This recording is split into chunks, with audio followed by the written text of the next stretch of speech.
오늘 우리에게 주시는 하나님의 말씀은 사도행전 13장 1절부터 3절까지 말씀입니다.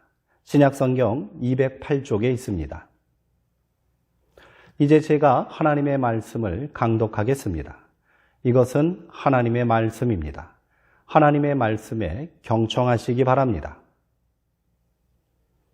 안디옥 교회에 선지자들과 교사들이 있으니 곧 바나바와 니게르라 하는 시므온과 구레네 사람 루기오와 분봉왕 헤롯의 젖동생 마나인과 및 사울이라. 주를 섬겨 금식할 때에 성령이 이르시되 내가 불러 시키는 일을 위하여 바나바와 사울을 따로 세우라 하시니 이에 금식하며 기도하고 두 사람에게 안수하여 보내니라. 아멘. 안디옥 교회 사람들이라는 제목으로 하나님의 말씀을 함께 나누겠습니다. 초대교회 역사에서 안디옥 교회는 특별한 의미가 있습니다. 최초의 이방인들이 중심이 된 교회였고요. 또 이방 선교의 전초 기지의 역할을 감당했기 때문입니다. 정통성이나 역량에 있어서는 예루살렘 교회나 로마 교회가 적합합니다. 지리적 이점은 에베소 교회가 더 적당하지요. 그런데 왜 변방의 안디옥이 이방 선교의 전초기지 역할을 감당하게 된 것일까요? 바울 때문이라고 한다면 안디옥 교회는 바울이 세운 교회는 아닙니다. 그렇다면 안디옥 교회가 어떻게 시작되었는지 그 기원을 살펴봐야 하겠습니다.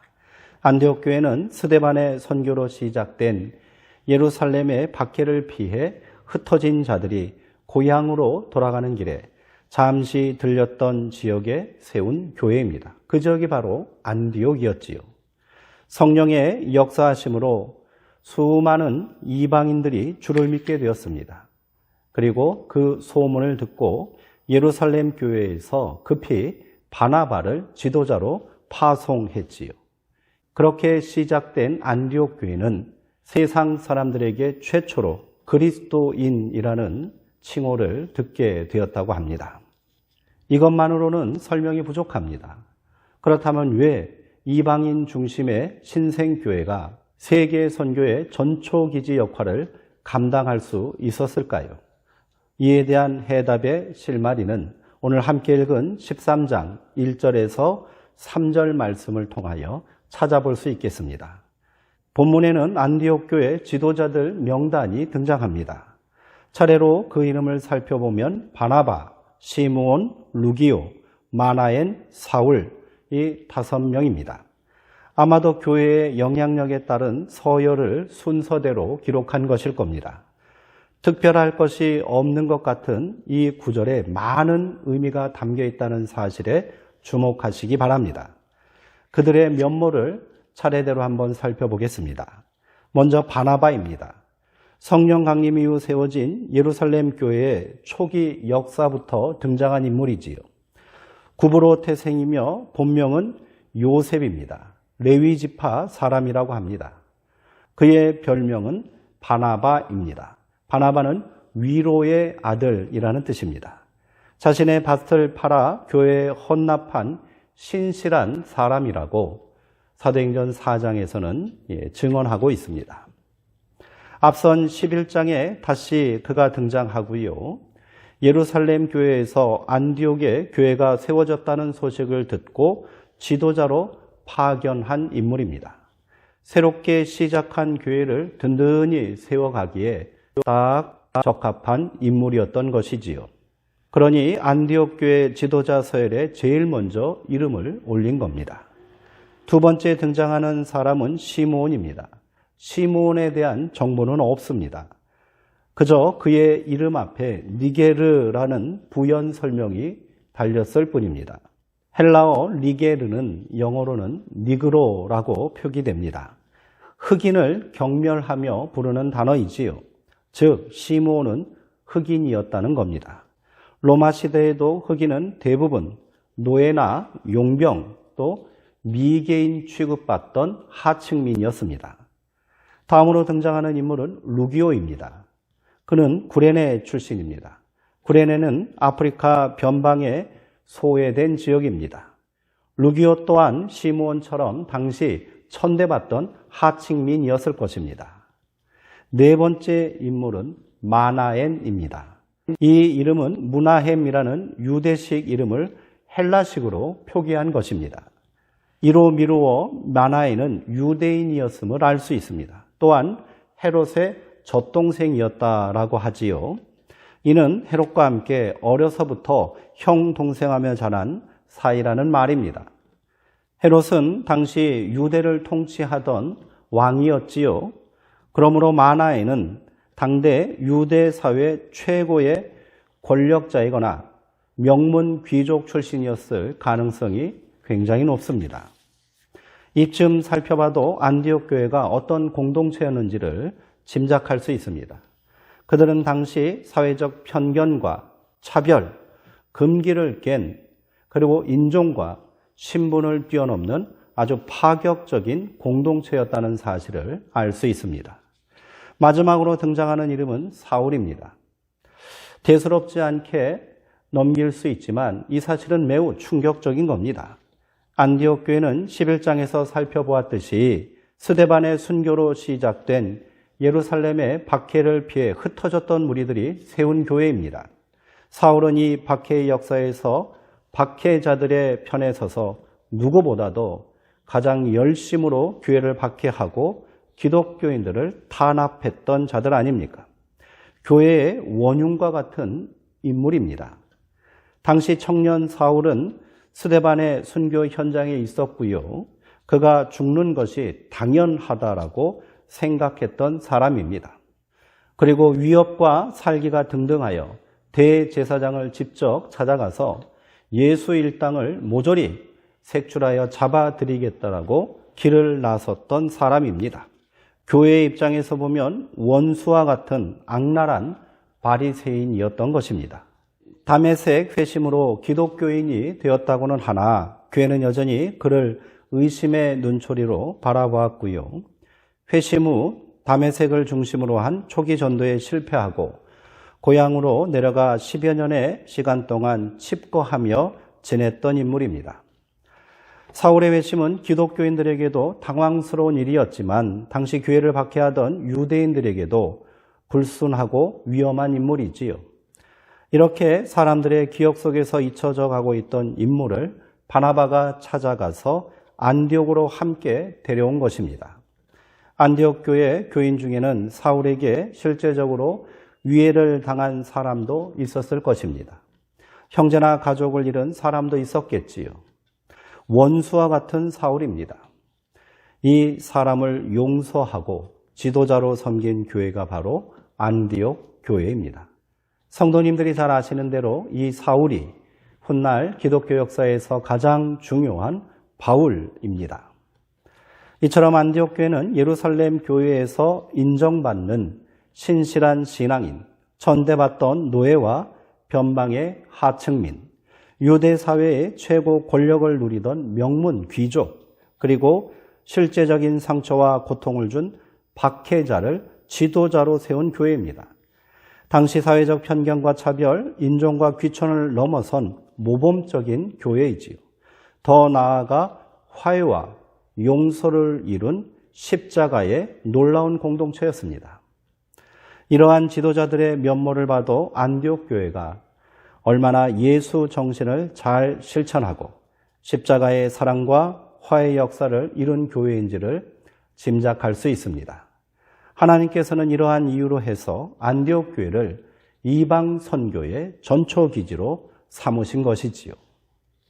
또한 안디옥 교회는 주를 섬겨 금식하며 기도하고 성령의 인도하심에 순종하는 교회였습니다. 5명의 지도자 중 선교 사역을 감당한 인물을 세우는 과정도 이들이 얼마나 건강하고 아름다운 성령 공동체였는지를 잘 보여줍니다. 이방 선교를 목표로 한다면 선교 전략적 측면에서 이방 출신 인물을 뽑는 것이 유리할 것입니다.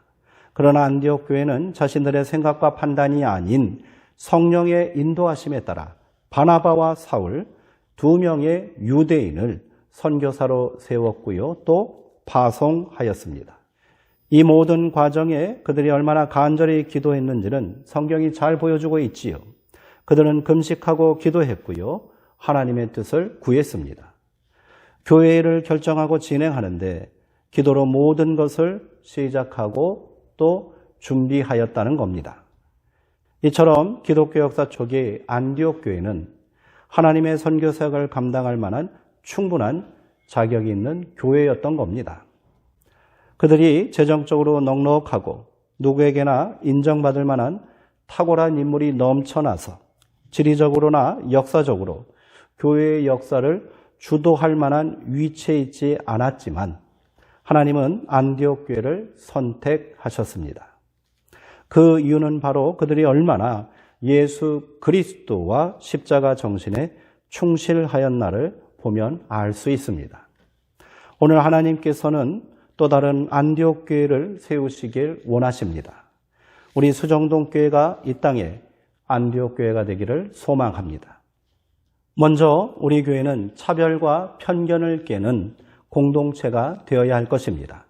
안디옥 교회가 당시 편견과 차별을 깨고 지도자를 세우고 특별히 분노와 상처를 이기고 사울을 지도자로 세웠듯이 우리도 십자가의 정신으로 화해와 용서를 통한 편견과 차별을 깨는 공동체를 만듭시다. 이를 위해 수정동 교회가 예수 그리스도의 희생과 십자가를 온전히 본받아 실천하는 교회가 되길 힘씁시다. 둘째로 사람을 세우는 교회가 되어야 합니다. 안디옥 교회가 아니었다면 기독교 선교사의 위대한 인물이었던 사울은 존재하지 않았을 것입니다. 그들이 사울을 지도자로 세울 수 있었던 이유는 성령의 인도하심에 순종하고 기도하는 공동체였기 때문입니다. 이는 우리 안에 한계를 깨트리고 단단하게 굳은 편견을 깨트릴 수 있는 도약의 힘입니다. 안디옥 교회가 세운 사람들은 특별한 사람들이 아니었습니다. 그들의 면모를 보아 안디옥 교회 성도들은 모두 성령 충만하여 십자가 능력으로 온전히 변화된 사람이었을 것입니다. 우리 수정동 교회가 그렇게 서로가 서로를 세우고 또 사람을 키워내는 성령의 공동체가 되기를 소망합니다. 셋째로 사랑으로 용서하고 십자가로 하나가 되는 교회를 만듭시다. 안디옥 교회는 용서와 사랑으로 사람을 귀히 여기고 섬기는 교회였습니다. 겸손히 낮아지는 십자가의 헌신이 없이 사랑과 용서의 역사는 일어날 수 없습니다. 수정동 교회가 사랑과 용서로 서로를 치유하고 위로하며 섬기는 교회가 되기를 소망합니다. 넷째로 선교에 힘쓰는 교회가 되어야 합니다. 안디옥 교회는 전심을 다해 선교에 헌신한 교회입니다. 바울의 선교 여행에 끝까지 동참하고 기도와 물질로 동역한 교회이지요.